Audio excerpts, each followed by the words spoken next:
before I proceed, this will contain spoilers. You have been warned. We shall proceed in 3, 2, 1. Alrighty then. Oh, yes, indeed.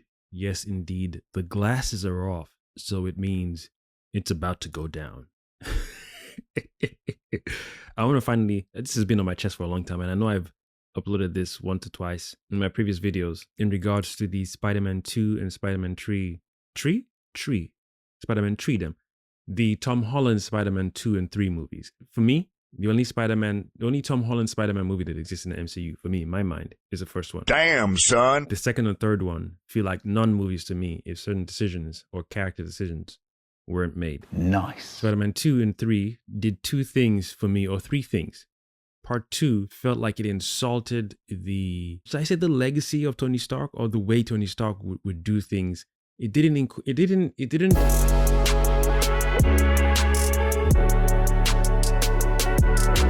with Quentin Beck showing up and saying he's from a different Earth, my first thought was, is there a way to confirm that? Because anyone can show up and say so and so. I'm keeping in mind that at this point, we the viewers don't yet know that Nick Fury is on Earth is not really Nick Fury. Talos is shapeshifting as Nick Fury. But I also imagine that in that real life scenario, Nick wouldn't put Talos in that position, or should I say uncomfortable. But then again, Talos wouldn't choose to do it if he didn't feel he was up to the task in the first place. I can see why Nick Fury would have the space station thing built, sword or whatever it's called. I get that. You want to be more out there, paying attention to what might be or will be coming in. And once you have someone like Talos who you can trust to, watch over down there. You can't be in 2 places at once. But you also need a level of intelligence in your system, meaning if someone, for example, claims they're from an alternate dimension, how often does this happen? You can't call Strange to find out. You can't call anyone who deals in those situations to ask, because they made it clear that I think Thor was off-world, Strange wasn't around, and the other big boys and girls weren't around. Fine, it's cool. But you can't take this dude on face value. Another dimension or parallel Earth is not something you just whip out.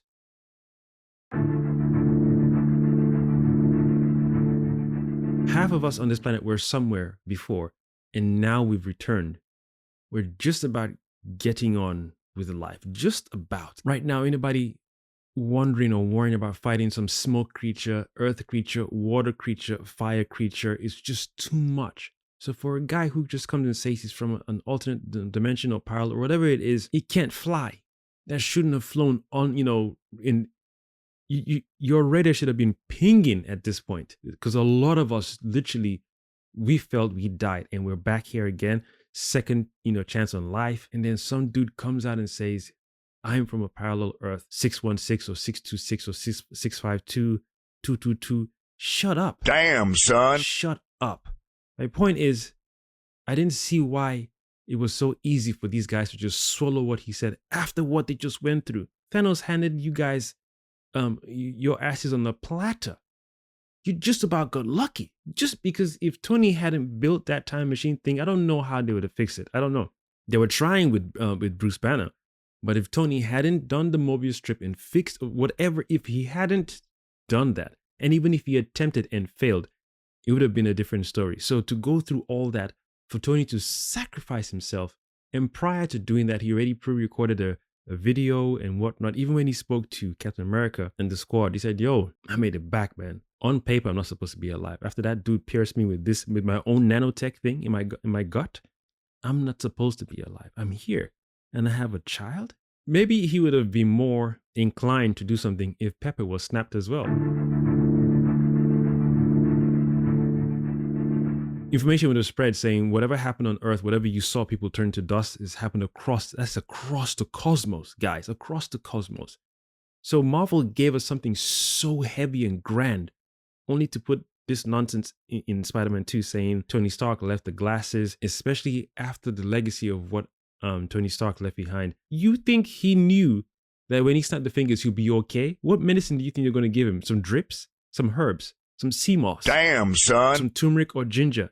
that's a no return thing. And then after that, I don't think it makes sense for that to occur. You as Peter Parker witnessed that with your own eyes. You were fighting 1 minute, and next minute you turn to dust, and next minute you're back here. Your mind is all over the freaking place. If you even hung up the suit and said, nah, let me chill on Spider-Man for now. Let me just do Peter Parker standard stuff, I would understand it all the way through. All the way through. Just like Tobey Maguire did. He said, nah, this Spider-Man thing is too much.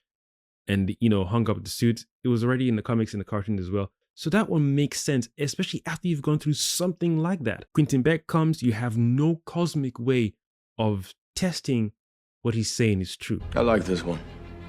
The only reason why I can even say what I'm about to say right now is because of the CW Flash show. When someone says they're from a different Earth or parallel Earth, their frequency is always different. Even in the Justice League cartoons, there was a thing, I can't remember, I think it's Justice League Crisis on Two Earths. I think it's that. Lex Luthor in the parallel Earth was a good guy. He was part of the Justice League. I think he even led the Justice League. So the alternate version of most of the superheroes or their character types were villains in this world. And Lex with other heroes, like there was Joker was on the Justice League as well. He was a good guy.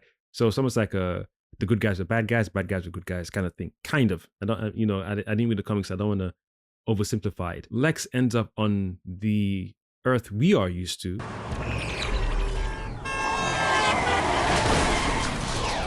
And in this story, our Lex Luthor that we're used to is in prison. Parallel Lex comes, then he says, take me to your... Would you be kind enough to tell me where I could find the nearest police station? Then he tells the police, I want to see Superman. Superman gets there. Luthor! No need to make a scene. I want you to contact the Justice League for me. Lex is about to finish the sentence saying, well, what I'm about to tell you is going to be weird. You're going to find what I have to say very difficult to believe. You're from a parallel Earth. How could you possibly know that? Your internal organs are reversed. Your heart is on the wrong side. And that is a physical difference. That means everyone on that parallel Earth where Lex comes from, all their hearts are on the... It's a reverse thing, and it's like, this is how you can tell this person is not from our Earth. It could be a trick. Could be. But our Luthor is still in his cell on Stryker's Island. Yes, Superman could do that because he's got his X-ray vision. But that's one way of saying we can confirm this is the truth and he's not lying. Secondly, the CW Flash show would say every person who comes from a different Earth, their frequency is different. Meaning each Earth has a tone or a number attached to it. So let's say this Earth we're in is 444, right?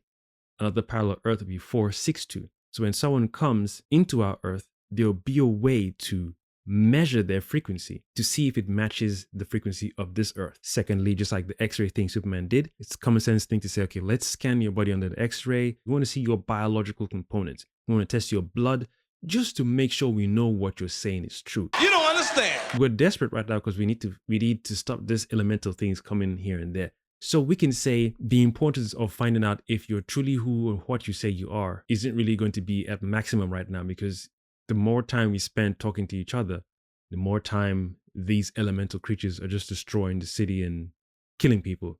Fine. But I will not stop doing that. Even if fake Nick Fury doesn't know exactly what to do. What makes me laugh is that he's an alien. You're a shapeshifter. Your frequency too will be very different than human beings' frequency, because you can shapeshift into anyone, tall, short. Your frequency will not be the same. So he should have been on the job like, yo, you know what? We just get our tech and see if this dude is telling the truth. Chaos is all around the city because of these elemental creatures. Fine. But I'm still going to keep that as a priority. Fast forward to Tony Stark gifting the glasses to Peter Parker. I feel there should have been a list of personnel that those glasses should have defaulted to. If Peter decided not to take it, I imagine Tony Stark would have preempted that decision because of what happened to all of them. I don't even know, when did he when did he create the glasses? Did he create the glasses just for him before they got snapped, or after they got snapped?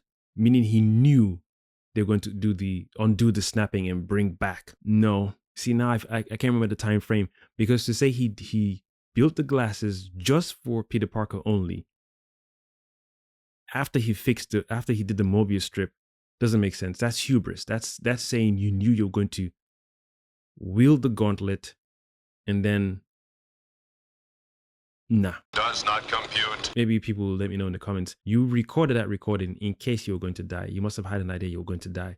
In case you did die, you've left the recording for your wife, your daughter, and you've left some stuff here and there, and then you've left the tech glasses for Peter. But after what Tony went through in the first movie, cleaning up his mess, you can't repeat that by giving Peter Parker those glasses and then embedding an override thing where if Peter says he doesn't want it anymore, Peter now has autonomy to say I can give it to anyone else. That doesn't add up with someone who went around the freaking country and different parts of the world, retrieving his missiles. Does not compute. And taking his weapons and stopping the bad guys or people who are misusing his weapons. Dude. I'm just not the hero type, clearly. At Iron Man 1, and that story arc was very, very important, man. He came from that guy to dude who sacrificed his life. I am Iron Man.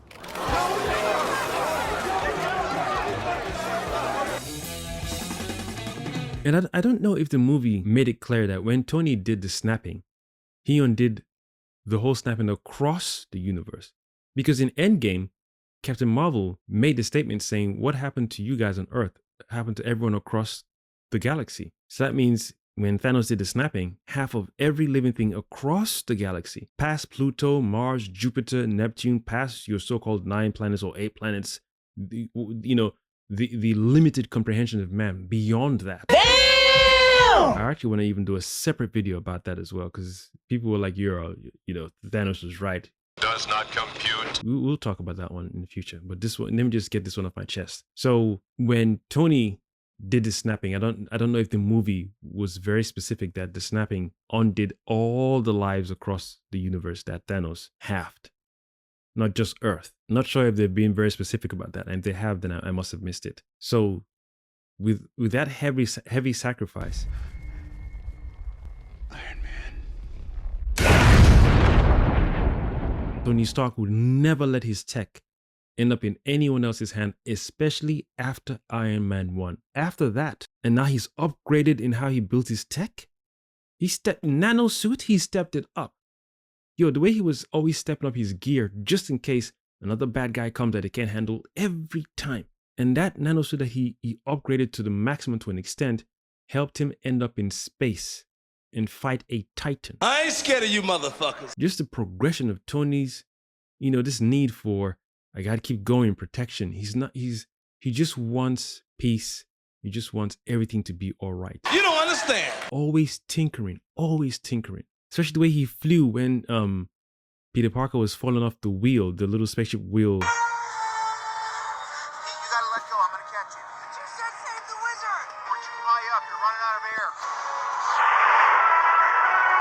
Because of what happened with Rhodes, he couldn't fly fast. No matter how good his suit was, he couldn't fly fast enough to catch Rhodes when he was falling.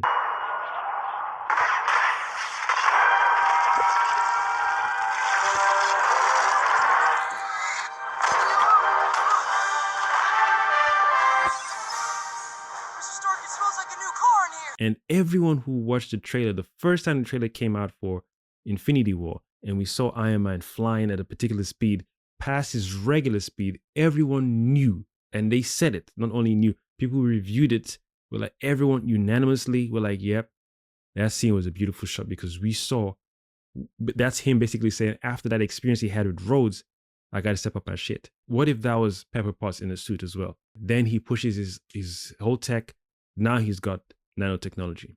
So you give us such a character, and you're telling me that Tony didn't have a failsafe in this thing, that when someone else's voice took over command of these glasses, it didn't default to the 3 VIP personnel on the list. Greetings everyone, future Kosmic Jedi here. As I'm sat here editing this video, I realize I did not inform you all as to who the 3 personnel or 3 VIP personnel are.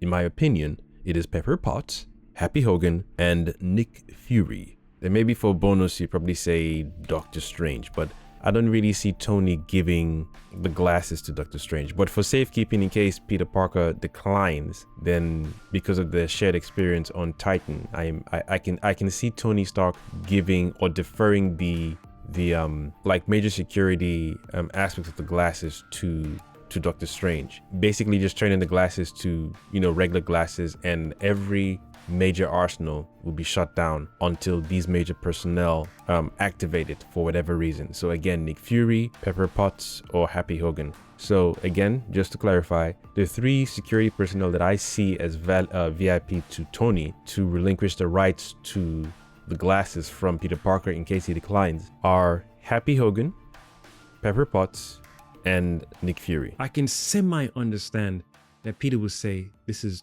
a lot of power, a lot of responsibility for one man. So I don't feel this power is something I should be wielding right now. But you can't give it to no one else who's not on the list. Because if this thing ends up in the wrong hands, put it this way, if Iron Man left the nanotech suit for Spider-Man, and then he gave it to Spider-Man, Spider-Man said, oh, you know what, this nanotech suit is so awesome, but I think only one person can be trusted to wear it, Quentin Beck.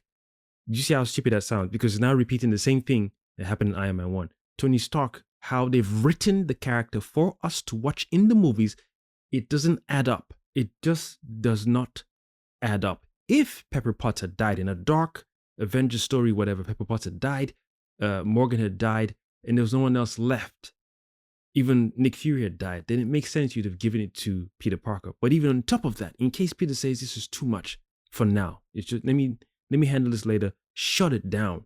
Because let's say if Tony was alive, just about after the snapping of the fingers, there's no way he would have even left those glasses to him, because he would have been like, yo, after what we all just went through, this dude just got snapped away and brought back. Then he had to fight after being brought back. You don't understand. You fight this dude, he sees me snap my fingers. I'm in the hospital now. I'm no longer doing my Iron Man thing. I'm on my last days. They know I will die. It's almost unfair to give this guy these glasses. But even when I do, I'm still gonna have a failsafe just in case he's like, yo, too much for me now. Then I'll have a list of 3 people this thing can always go to. And even if he's like, yo, if he gives it to anyone else, I'm cutting all supplies or connections to any major powerful tech that non-Avengers can access. Meaning if you're Quentin Tarantino, Quentin Lazario, Quentin Bebecrio, Quentin Cocario, whatever realm you say you come from, whatever backside toilet you were born from, gravy for you. You will not have access to the A to Z list. All you're going to see is the menu. You try to hack it, shut down. This is an unhackable device. That's smart writing. I like this one. Then you'd have to find a way for Quentin Beck to become who he became in the movie, because that did not make any sense whatsoever. You practically gave this guy the power or semi-power of Tony Stark's arsenal to an extent. Tom Holland's Spider-Man 2 movie is a non-movie for me. In fact, I think I'll leave it here because part 3 I want to do as well, how they just wrote Doctor Strange to be a fool. You, who sat there in space, wobbling your head with the time stone like you're about to spaz the hell out. Everyone's like, yo, you good? First of all, he didn't free himself on that spaceship that Ebony Maw had him in. Tony Stark and Spider-Man had to help him out with that one. He almost got lost in space too when they blew the hole in the hull. So right now, you're not only out of your depth, out of your league. If anyone sneezes on you by mistake, you're finished, because you could catch a virus you've never caught before. You could get cut in a way where whatever enters your blood goes straight to your heart or your brain. You're finished. What are you going to do? Band-Aid? What cure do you have for a creature you've never encountered before, or a bug or a microbe you've never encountered before? And what spell can you whip out and cast and say, oh, I'm on planet Titan. Spell, find me a cure for a bug from any bite, a bug bite from any creature on the planet. How do you wield that? So it made sense. He sat there and said, yo, I don't even know how the F I got here, but Namyo Ringekyo. You could say it takes fear to do that, it takes balls to do that, whatever you want to say. He had to do that. Came out of it, you good, bro? Yo, I went in time to see all the future events and see whichever way we can defeat this guy. How many did you see? 14 million, yada, yada, yada. They're like, God, He was scanning. Yo, he was scanning. He didn't let him just do 5 scans. He must have been like, let me do 3 scans. 3 scans and that didn't work. Okay, make it, okay, 5. Okay, shit. Okay, 7. 15. 25. Yeah, 100. Shit. 1,000. Oh, hell no. 14 million? Do you know what 14 million times is? 14 million. That means it's almost like you could say Destiny wanted Thanos to do what he was going to do. 14 million. Nah, y'all ain't listening. This is why I'm saying that the gravitas of that whole movie itself, and just those little chunks in that movie, that just chunks of times where you were like, God, this is... You don't understand. This is Endgame. Hence the second movie. Like, you're not coming back from this. You are not recovering from this. Like I said, if Strange and the other dudes had got cut by a bug or a creature or a plant there, it'd have been hot. They would have probably survived if the Guardians of the Galaxy guys came in time. They were like, oh, you're on planet Titan. There'll be a cure. But you're there on your lonesome, you, Tony, and Peter. Before the Guardians showed up and you're finished. Look how Tony looked when he got stabbed. His whole physique. Because you're dealing with something new outside of Earth. Outside of Earth, you are in another ball game. You give what you gave to us with Strange having to do what he did with the Time Stone. Any other people who wielded the Time Stone who are also noobs, did they do the exact same thing Strange did in different situations? Obviously, a master would know what to do with that stone. Even Thanos was taunting him, saying, oh, when we were fighting, you didn't even use your greatest power because you already foreseen what was going to happen. Thanos had no idea. And even Thanos used the stone on the basic level when he undid Vision's death. Strange had to push and say, yo, manual or not, let me see what this thing can do. I'm there. 14 million. And what if there was a hubris within him like, maybe because I didn't look further past to see there are other outcomes where we did win. So I don't have to give this stone to Thanos. So we can kill him. You don't understand. I don't think y'all understand, man. That is a massive burden to carry in your psyche. Only he knew. He couldn't tell everyone, by the way, what I'm going to do is give him the stone because Tony Stark is going to kill him when we bring him. Hey, even if you had done that, you'd have spoiled the outcome of that occurring. Hence, he couldn't tell him. You could not tell him. So that way he didn't spoil the line. Maybe each time he foresaw the future, there were different futures where he did tell him, this is the plan, and it didn't work out. And there's some futures where he told him, whereas, okay, it's like live, die, repeat. You're following the path, and then maybe Tony deviated, maybe Tony got shook up, something happened, and maybe Tony died early, so that the whole thing couldn't play through.